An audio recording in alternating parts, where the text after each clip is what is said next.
It's time for this week's episode of Brandon Sports Talk, featuring in-depth interviews from those who are trending in the world of athletics. And now, here's the host of Brandon Sports Talk, Brandon Pate.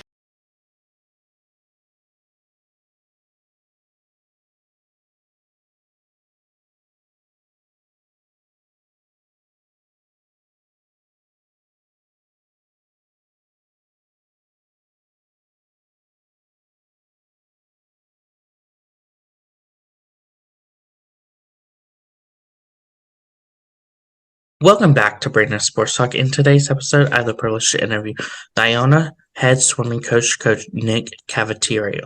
How are you doing today? Good, Cavataro. Can you talk about how you knew that you wanted to get started in coaching in college swimming and diving? Yeah, the path was interesting where I was, I swam as a teenager and then swam club and then went on to swim in college. But during my college years, I was coaching, I guess a lot of people around call it recreation league, country club league stuff, and had some success and thought it was a lot of fun and kind of moved up some of the country club ladder to a winter coaching job, which was at a local Y, and one thing led to another, and the natural flow would be to continue to a higher level, and I've been fortunate to do that. What was that like getting to compete in college for swimming? So I swam at Manhattan College, which was in back in the mid to late '70s, which was in the Metropolitan League. And it was a multi-divisional league, and swimming there was certainly different than high school swimming because of the range of events. But you really got exposed to a variety of levels of competition, and most of it really, really good. So you either had to commit to getting better, or you were not going to be competitive at all. So I think the lesson is, if you commit to getting better, you can do it. Of course, after competing in Manhattan College for swimming, what was it like getting into coaching? Well, while I was at Manhattan in the summers, I was coaching, summer league, and then I graduated from Manhattan. And that following September, I got a winter club job at a Y, trying to kind of figure out what direction I wanted to go with an economics degree.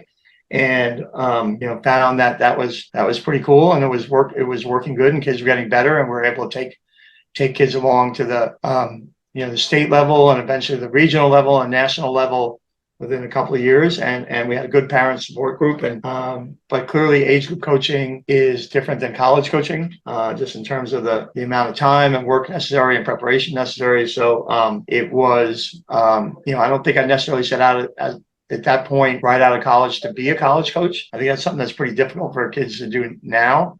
But it did, an opportunity became open at Iona, which had just opened a pool in 1975, 77. And in fact, we at Manhattan had swam in one of the first meets at the pool, and they were in that Met League. And I think what was appealing to me, and at that point in time, the athletic director, Jim Valvano is a name, was that, I knew the Met League from having competed in it. And, I think that went a long way to get me an interview. How was that like, obviously, getting to work on the club level of the Greenwich Dolphins swim team? So there's so much competition on the club level for kids, not only, for swimmers, but in terms of their time and learning how to work with parents and developing programs and levels within the time available. And I think, I had some good people that I was working with on the admin side there.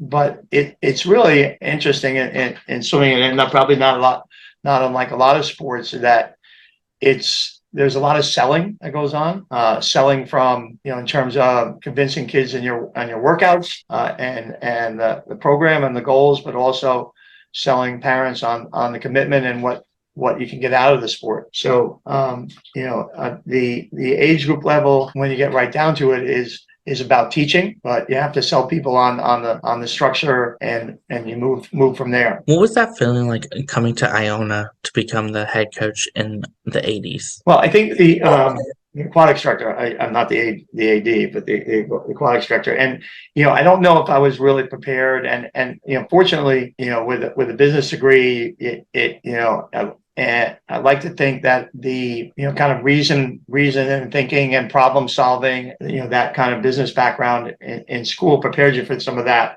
but the job has really evolved, where, in those early years, it was just the recreation swimming and the college team. But, now we've gone to managing, rec swim, men's swimming, men's diving, women's diving, men's water polo, women's water polo, some different rental groups. So the amount of admin that I have to do is pretty remarkable. And, it's not just writing up a workout and, go up and down the pool. That's still the major portion of the pie chart, if you will. But there's a lot that goes into being the director and kind of coordinator and of the facility and the programs. As a college head coach, what was it like seeing your players go on to the Olympic trials? Well, I think here at Iona, we've had two kids just miss the cuts. On the club level, I've had kids make the cuts and go to the meet, and obviously that's a pinnacle, just short of making a national team. But I think the process of chasing the qualifying times, of identifying kids that are good enough, and then identifying, how to put them in a position to do that, is a pretty significant goal and learning process, not only for me, but for those student athletes. But the two people, I think, Chris Jacobachi and Jamie Manzer, who were in that position, they were obviously super strong swimmers, but even better people and really highly goal motivated, and they were a pleasure to work with. Of course, what was it like getting to serve as the aqua director for Iona? I think it's certainly a strong opportunity. I think having good support here at Iona from the athletic administration, from the facilities management side, from the general administration on making sure that things go. The pool, is we kind of joke, but it's a realistic statement that unlike any other place on campus, safety has to be the priority. And there's kind of a line that I've used from time to time. Nobody drowns in the library or the chemistry lab or the English student English classroom. So making sure that, number one, that that it's a safe environment, and understanding that as the aquatic director, that's got to be priority one. But also recognizing that there's a lot of constituencies that want access, and how do you balance all those, and how do you deal with different county and state health codes? That was something I never even thought about at 22, 23, 24. Of course, what was the 2012 season like going to the NCAA qualifiers? Well, we had the one woman make the B cut, and we went to an Eastern regional meet. I think again that was kind of new ground for her and me to be able to make the Eastern regional kind of meet. We had a lot of support. We would like to kind of turn out even better, but I think in retrospect, and she's been one of the only women to make that goal, make that level, it was pretty significant. As a head coach, can you talk about, of course, the culture that you've built for the swimming and diving program? It's an interesting dynamic here, and a lot of schools in the Metro Atlantic, where the head coach is the head coach of both men and women, and the integration of men and women in the training group is really important. I think probably about a decade ago, as we started to get better and higher quality athletes, a lot of it through recruiting and some through straight development and some through luck, we really were forced to kind of restructure to make sure that we provided the right opportunity, training time for our kids, and also to work within the other constituencies that use the pool. And so what's happened is we run several sessions a week that are men only, some sessions that are women only, and then we have some combined sessions with different strokes and distances and disciplines from combined men and women. And I think that's gone a long way to camaraderie, if you will, of the men and women that are on the team. And we travel together, we compete together, although the meets are scored separately. And they're really forced to get along. And that's something they don't really see in high school swimming. You see it in club swimming. Knowing that kind of out of the gate, that's what it's going to be like, really forces our guys and girls and our assistant coaches and administration to recognize that this is a unique unit, and we need to be able to support them. So it's worked out pretty well. I think the culture between men and women here is kids recognize it coming in, but it's also important that our men and women and different strokes and distances get their own opportunities to practice and train within that group. I don't know if that makes sense, but I think, I don't know if that answers your question or not, but. What does a typical swim meet look like for Iona? Well, I mean, kind of we're committed now. We're all men and women's meets, and we have about 10 of them a year, are together. The dual meets are. So you'll run a women's event and then a men's event, women's event, men's event, back and forth, alternating between the various relays and distances and strokes. But it's fun. I mean, we get the pool is and you see a picture there in the background, but the where it's pretty standard size for a metropolitan area college pool, 6 lanes, 25 yards. We have some good deck space. We get a lot of spectators where we have a large roster of 40 to 45 kids. Over half of the kids are somewhat local, and we get parents and we get classmates and friends and people coming to watch. And in our pool, the intensity, especially if it's a close dual meet, can be pretty high. And you'll see, it's fun for our guys, and at least fun for me. We'll see our men cheering for women cheering for men, everybody cheering for everybody, regardless of the outcome of the meet. We had a couple meets this year where the men went down to the last race, and another one where the women went down to the last race, and a couple where there were we were blown out. But the enthusiasm for the moment never stops, because every race is an opportunity. What is that feeling like as a head coach, getting to be on that pool deck to cheer on your team?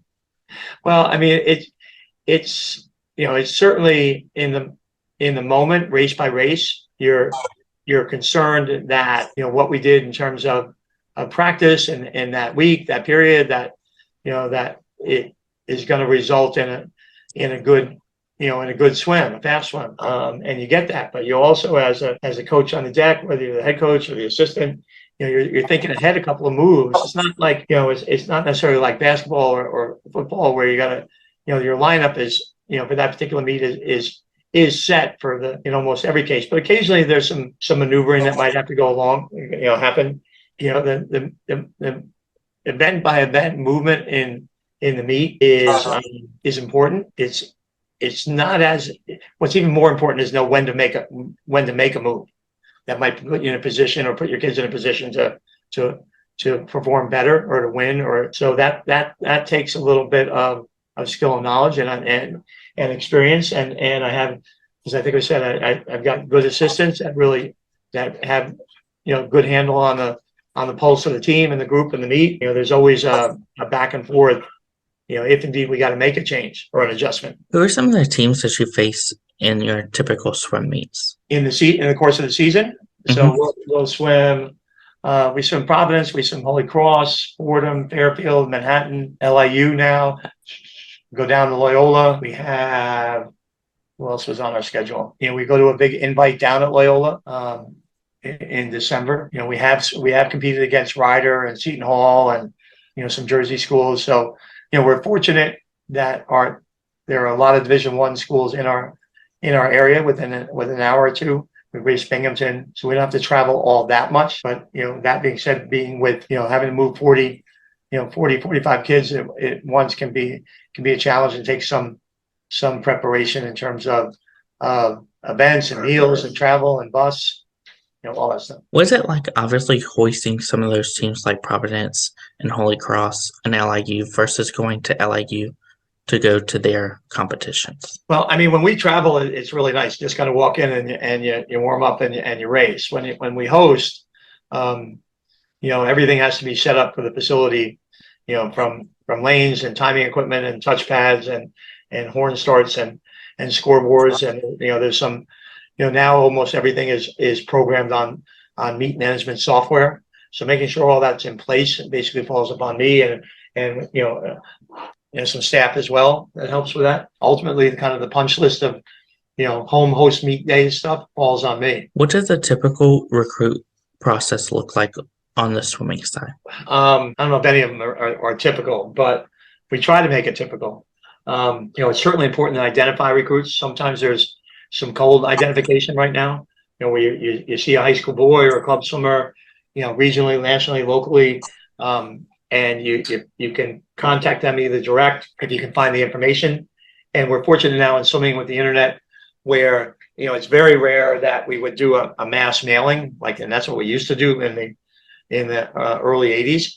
Now, kids register, kind of the primary recruiting service is a site called collegeswimming.com.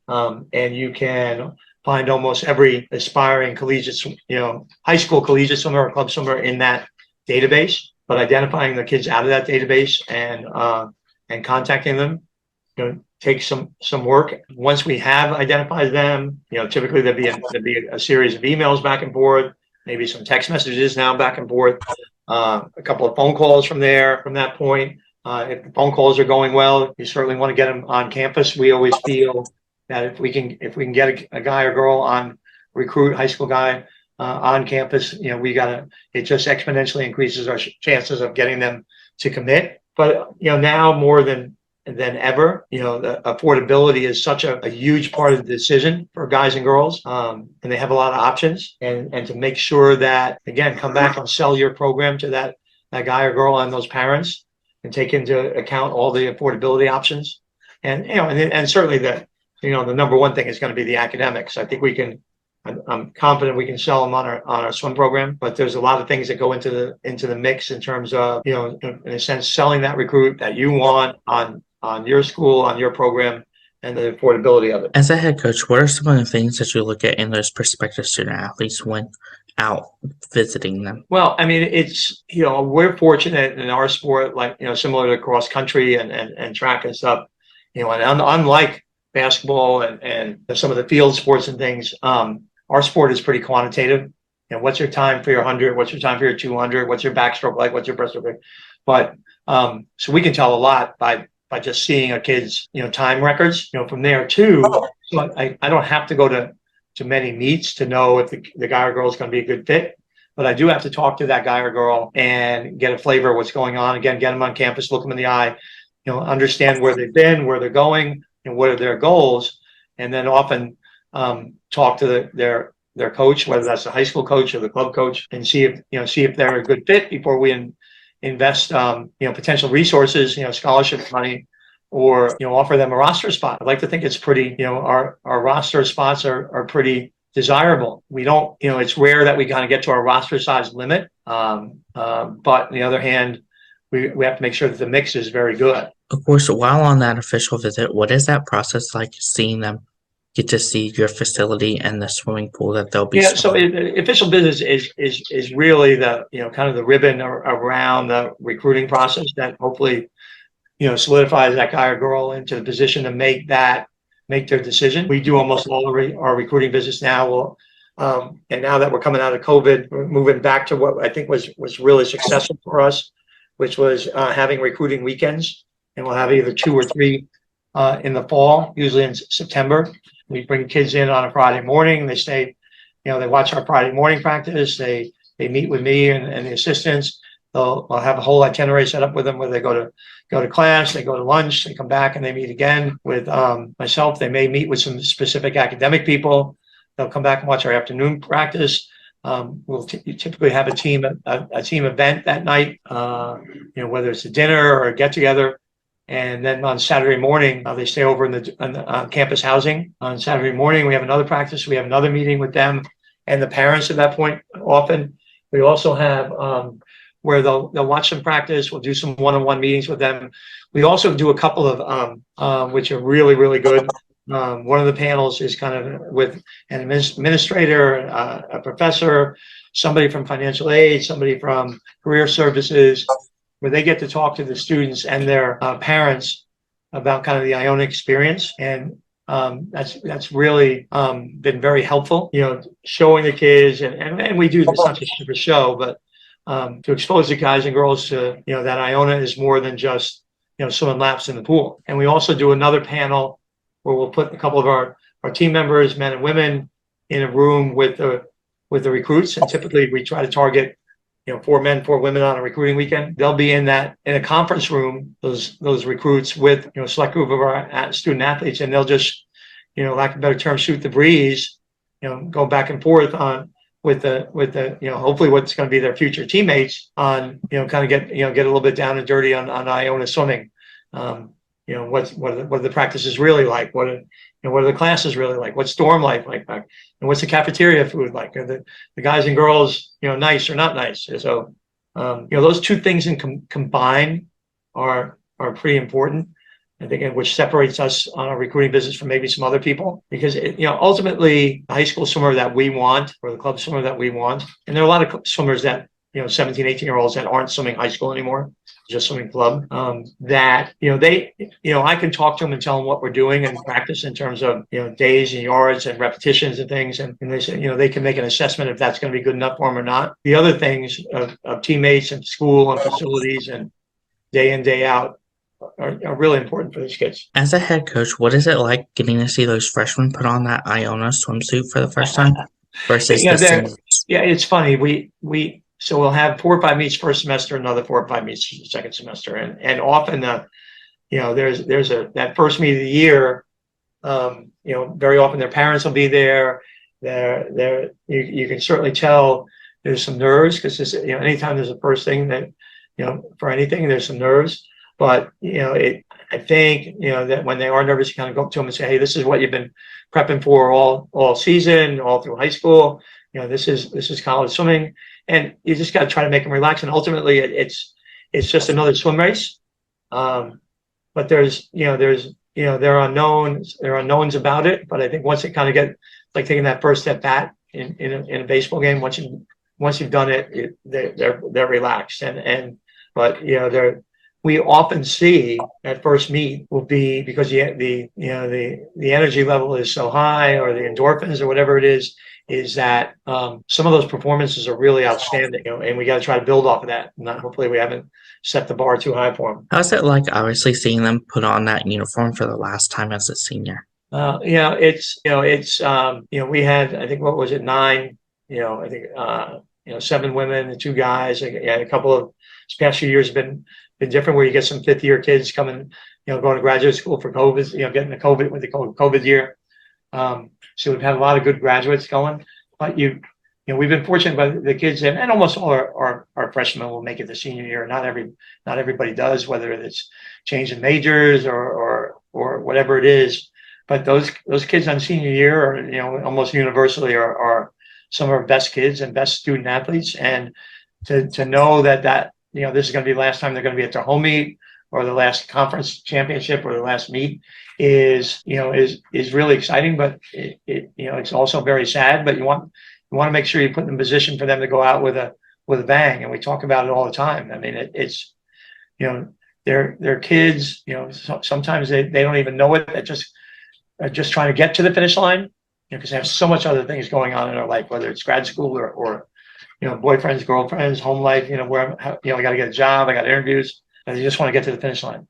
But, and sometimes you don't get the best out of them, and you have to be able to recognize that as a coach and poke them a little bit to try to go out strong. And we've been pretty successful with that. Our kids, there's nothing better than going out with a best time, best effort, a win, in your last race. It's not easy to do, but, that should be the goal. As a head coach, what is it like as senior swimmers go on to the national team and represent Team USA in Canada? Well, I mean, we haven't had anybody there. So, I mean, on the club level, we've had some people come very, very close. So, when we get there, we'll do that. I think we have some kids right now on our roster that have that potential. But all I can do and our staff can do is give them the opportunity and give them the training background and position them to do that. And I think we're doing that pretty well, going to events like Open Water Nationals. And I think next year there's a possibility we'll go to the US Open meet with a couple of our kids. So those are all opportunities, and you want to be able to take them as far as they have earned and also deserve. What are some of your future plans for the swimming program moving forward? Well, I think we're constantly looking at scheduling to make sure that we schedule right. There's been a number of teams that have been on our schedule, that are off our schedule. Some teams that are off our schedule that we'd like to get on the schedule. There's a lot of movement. A big part of collegiate swimming in the Northeast, and really nationally, is kind of this mid-year championship meet. So we're looking at evaluating the different opportunities that exist for us, that are within our area, but also that are fiscally responsible, because moving 40 kids around is not inexpensive. So I think that moving ahead, that's certainly a goal, to provide the best opportunities, for our guys and girls, and with a schedule that's certainly competitive and challenging as well. What advice would you give those high school athletes that are looking to become college swimmers? Oh man, I think they at this point, at Iona and most of the schools in the MAC and most Division Ones, if you're not swimming year round, you're not going to be in a position to compete, and so they have to swim year round. For some of those kids, it means 12 months a year with their club. For other kids, it means portions of the season with the high school and then to the club, and the club being either a private club or YMCA type facility. But they got to swim year round. And now too, it's more and more, we ask kids in our recruiting process, about their strength and conditioning background. So and a lot of clubs do a pretty good job of providing that opportunity. But if they're not doing that, it's kind of a double-edged sword. If a guy or girl doesn't have access to strength and conditioning, that's a signal that they, you have to find out that they did not want to do it. They didn't have the opportunity. There wasn't any place to do it. There wasn't, coaches for them to do that. But it's so that's that may put them behind.